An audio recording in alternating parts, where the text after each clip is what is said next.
வியாழக்கிழமை வெள்ளனே எழுந்திரிச்சு அதுதாங்க சீக்கிரமாக இல்லைன்னா நேரமாக அப்படின்னு சொல்லுவோம் இல்லையா, அதுதான் நேரமாக எழுந்திரிச்சு அப்படியே சமைக்கிறதுக்கு கிச்சன் பக்கம் வந்தாச்சு.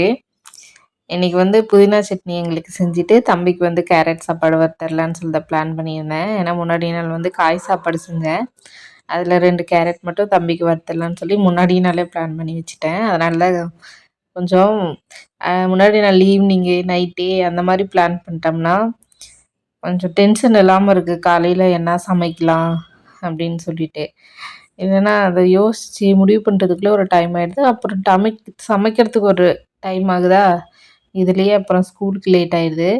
ஸோ கேரட் சாப்பாடுன்னு முன்னாடியே பிளான் பண்ணி வச்சதுனால அதெல்லாம் சீவி வச்சுட்டு, புதினா சட்னிக்குமே நான் வெங்காயம், பூண்டு, சின்னதாக புளி, கொஞ்சம் ஒரு சின்ன தக்காளி இதெல்லாம் போட்டு வதக்கி பச்சை மிளகாலாம் வச்சு வதக்கி ஆட்ட வேண்டியது தான் புதினா சட்னி.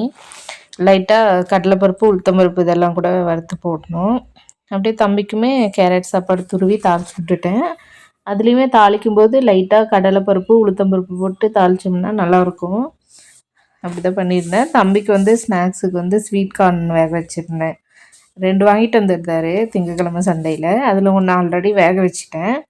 ஸோ இன்னொரு இருந்துச்சு, அதை தான் இன்றைக்கி வேக வச்சு கொடுத்தேன். இந்த பாக்ஸ் பார்த்திங்கன்னா ஸ்நாக்ஸ் பாக்ஸுக்கு தான் அவங்க அப்பா வாங்கிட்டு வந்திருந்தாரு. கொஞ்ச நாள் நான் கொடுக்காம இருந்தேன், ரொம்ப பெருசாக இருக்கேன்னு சொல்லிட்டு. ஆனால் ஸ்பூன் வந்து இந்த பாக்ஸ் இல்லைன்னா நான் வந்து லஞ்ச் டவரில் வந்து சுற்றி கொடுக்குற மாதிரி இருந்துச்சு. இல்லைன்னா ஃப்ளிப்கார்ட்டில் நான் தேடிட்டு இருந்தேன், ஸ்பூன் வைக்கிறதுக்கு மட்டும் தனியாக ஒரு பாக்ஸ் மாதிரி இருக்குது, அது வாங்கலாமான்னு சொல்லிட்டு. ஆனால் இந்த பாக்ஸே நல்லா தான் இருக்குது. ஒரு பக்கம் ஸ்நாக்ஸ் வச்சுட்டு ஒரு பக்கம் 2 ஸ்பூனையும் வச்சிடலான்னு சொல்லிட்டு, ஸோ அதை யூஸ் பண்ணிக்கலான்னு எடுத்துக்கிட்டேன். அவனுமே சாப்பாடு வந்து சட்னியில் ஊட்ட சொன்னான், ஊட்டி விட்டேன். அவனும் ஸ்கூலுக்கு போயிட்டு வரதுக்குள்ளே நல்லா வீடெல்லாம் சுத்தம் பண்ணிவிட்டு ஒர்க் பண்ண ஸ்டார்ட் பண்ணிட்டேன். வீட்டுக்கு வந்துட்டு இன்றைக்கி வந்து கலர்ஸ் சொல்லி கொடுத்தாங்க, அடித்தேன்னு சொல்லி எல்லாம் காமிச்சிட்டு இருந்தான். வீட்டில் ஒரு நோட் இருக்குது எக்ஸ்ட்ரா, அவனுக்கு ஹோம்ஒர்க் கொடுக்கலனாலுமே அதில் ஏபிசிடி அவன் ரைட்டிங் பண்ணுறேன் அப்படின்னு சொல்லி எழுதிட்டுருப்பான். ஸோ அதை தான் எழுதிட்டு இருந்தான். எழுதிட்டு அப்படியே தூங்கிட்டான். நானும் அந்த கேப்பில் வந்து சிங்க்கு ஃபுல்லாக பாத்திரமா இருந்துச்சு.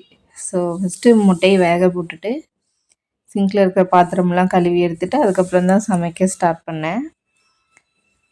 என்ன குழம்புனா முட்டை குழம்பு வைக்கலாம் அப்படின்னு சொல்லிட்டு தான். முட்டை வேக போட்டு முட்டை குழம்பு வைக்காமல் வேறு என்ன குழம்பு வைப்பாங்க, கரெக்ட் தான். ஓகே, அப்படியே தம்பிக்கு வந்து சாப்பாடு ஊட்டி விட்டுட்டு நானுமே ஃப்ரெஷ் ஆகிட்டு வந்துட்டேன். நெக்ஸ்ட் நானும் சாப்பிட்டு நெக்ஸ்ட் டே தம்பிக்கு வந்து ஃப்ரெண்ட்ஷிப் டே செலிப்ரேஷன் இருந்துச்சு. ஸோ அவங்க அப்பா வந்து ட்ரெஸ் வாங்கிட்டு வந்திருந்தாரு.